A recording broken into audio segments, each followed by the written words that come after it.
அதுக்கப்புறம் இவன் எப்போ பாடம் சொல்லி கொடுத்து பல பேரை அந்த நல்வழியில் நிற்கும்படியாக செய்யணும். இதுதான் ஆச்சாரிய ஸ்தாபனம் அப்படிங்கிறது.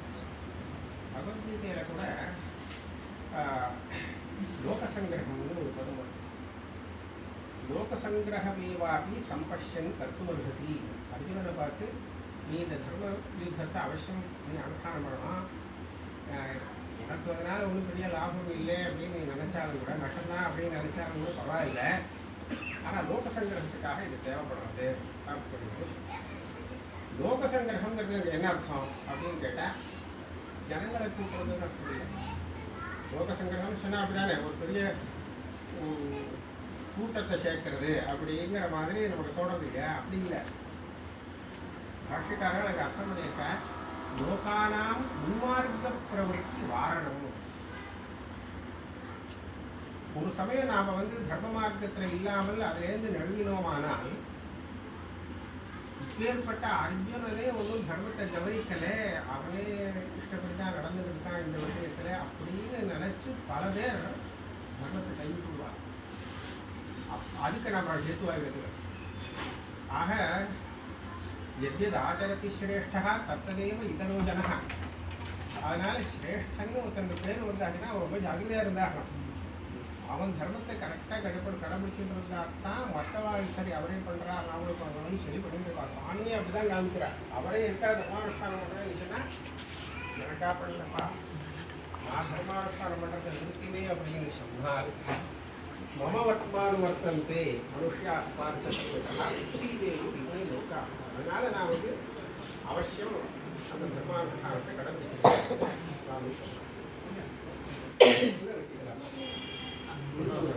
இல்லை பரவாயில்ல வச்சு பரவாயில்ல விட்டு இப்படியே வச்சுருவோம். இல்லை பிரச்சனை இல்லை பிரச்சனை இல்லை. அது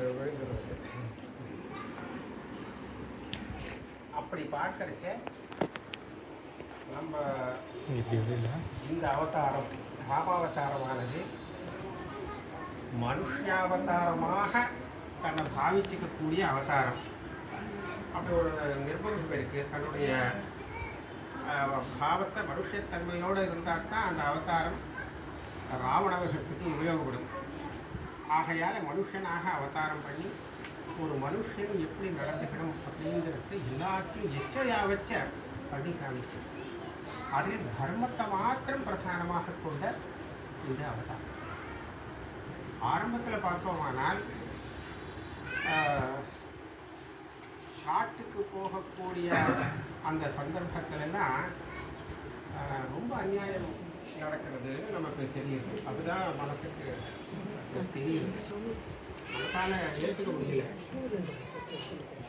தசரதர் வரத்தை கொடுத்து மாட்டின்னுட்டார்.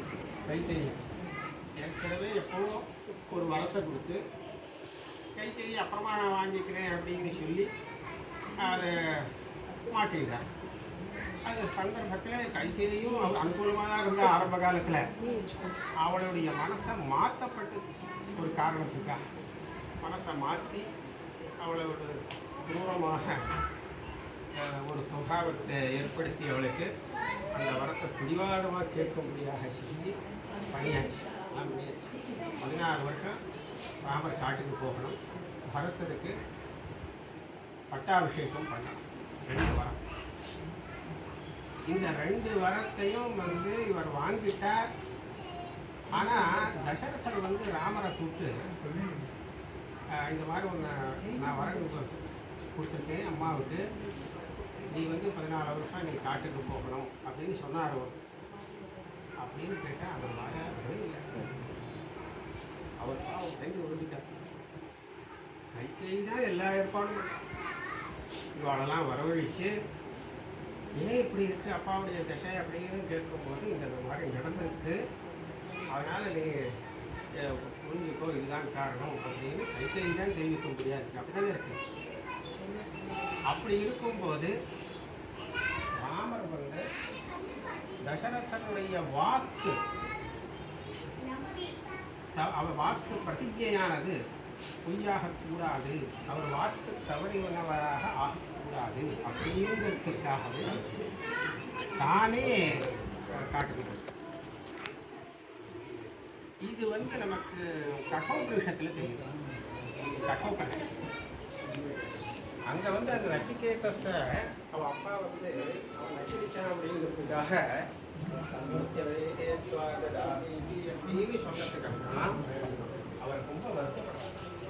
தப்பா பேசிட்டேன் அப்படின்னு. அப்படி இருக்கும்போது அந்த பையன் ரொம்ப விவேகத்தோடு என்ன சொல்றான்னு சொன்னா, அனுபஷ்ய யதா பூர்வே பிரதிபஷ்ய ததா பரே மர்த்திய சஸ்யமிவ மர்த்தியா பச்சியத்தே சஸ்யமிவ ஆஜாயத்தே புனः அப்படின்னு கடோபனிஷன். நம்ம பெரியவாள்லாம் எப்படி நடந்துட்டு இருக்கா இதுக்கு முன்னாடி அப்படிங்கிறத நீ கவனிக்கணும். இப்போ இருக்கிற சிஷ்டாள் நல்லவாள்